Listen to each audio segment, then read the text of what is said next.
Ô Leila, por ser uma das poucas mulheres palestrantes, talvez o público inicial seu tenha sido de mulheres.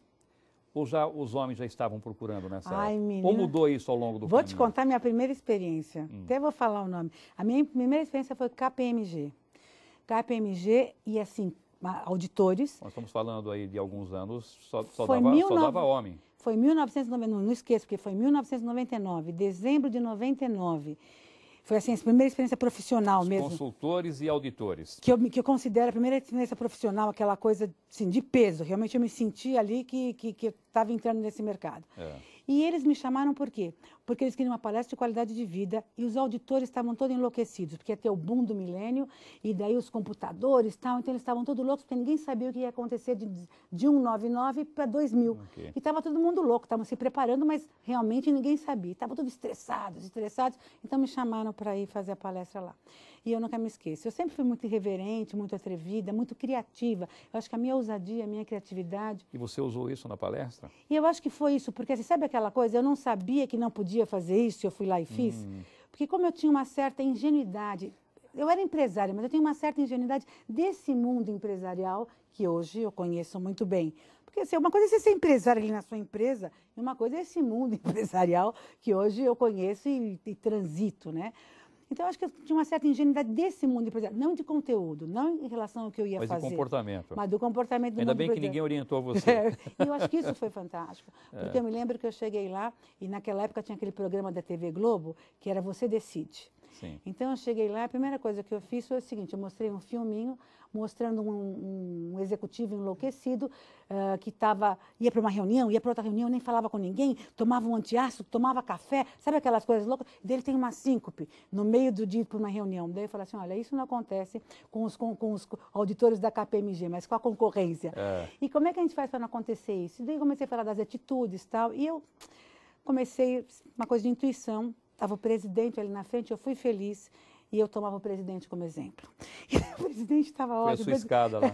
E o presidente, assim, ele ria para mim. Ele falou, bom, teve uma hora que o presidente não aguentou, ele subiu no palco e falou assim, olha, nós trouxemos você aqui porque o ano passado nós fizemos uma fisioterapeuta e o pessoal foi saindo.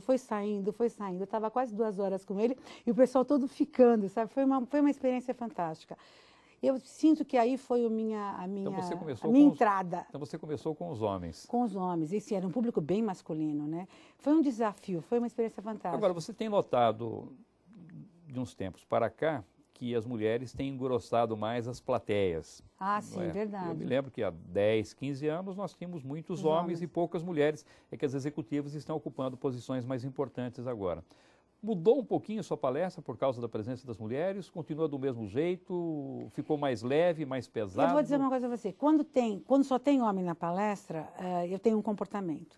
Quando tem um pouquinho de mulher, eu me sinto mais tranquila. Por quê, Polito? Eu não sei se você tem essa experiência, mas eu acho que a mulher ri mais fácil, ela ri mais solta, ela não tem vergonha de rir, ela se solta. Quando só tem homem, parece... Tem que pedir licença para dar risada. Parece assim, que para ele fazendo bancar tonto, como é que eu sou frouxo aqui, que eu que estou rindo dessa mulher toda. Quer dizer, o cara não sabe se pode rir, se não pode rir, quer bancar tudo macho, né? Muito engraçado. Então, demora mais para a gente chegar lá. Eu nunca me esqueço uma experiência minha com agrônomos no Rio Grande do Sul, para Souza Cruz, gente, só homens, agrônomos, tal, só homens.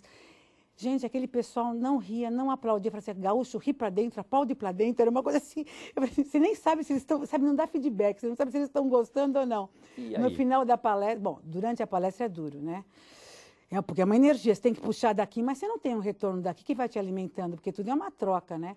No final da palestra, os caras vêm te abraçar, porque eles têm medo de demonstrar. Você fala desgraçado, me fez sofrer até agora. E no fim, depois gosta. Sabe o que eu fiz depois dessa palestra? Eu comecei a fazer, eu não sabia porque era que chamava claquete, porque eu tive a ideia. E daí eu vi que na televisão também tem isso, é claquete. Eu levava uma plaquinha com aplauso e outra com risada. Então, quando eu já chegava na palestra, que eu sabia que só ter homem muito que ri para dentro e aplaude para dentro, já escolhia um ou outro. Falava assim, olha, quando você sentir vontade de aplaudir, você não se iniba, levanta. E eu, de vez em quando, ficava monitorando. Isso foi no Sul? Porque bom, é diferente da palestra... No Sul e no Nordeste. Muito diferente. O gaúcho, ele é bem-humorado, mas ele demora um pouco mais para aceitar o palestrante. Você tem que conquistar mais, com jeitinho, até ele confiar demora um pouco mais de tempo. Enquanto que o nordestino, Ele é mais amigo, ele é mais à vontade, ele é mais receptivo, ele já começa dando risada. E depois, se não tiver muita graça, está tudo certo, pelo menos ele aproveitou aquele momento. Você tem maneiras diferentes de entrar numa plateia no Sul e no Nordeste ou você entra do mesmo jeito? Que pergunta difícil. Parece que é uma pergunta fácil, né? Mas eu acho que é uma pergunta difícil. Eu acho que quando eu vou para o Nordeste, eu me sinto um pouco mais à vontade do que quando eu vou para o Rio Grande do Sul. Para o Sul, eu me sinto um pouco mais desafiada, porque eu sei que o público é mais rigoroso, tem mais exigência, eu sei que eu vou ter que achar o ponto certo. No Nordeste, você acha o ponto mais fácil. Né? Eu diria isso para você.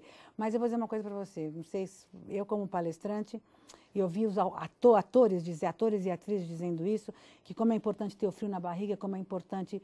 Para mim, cada palestra é uma palestra.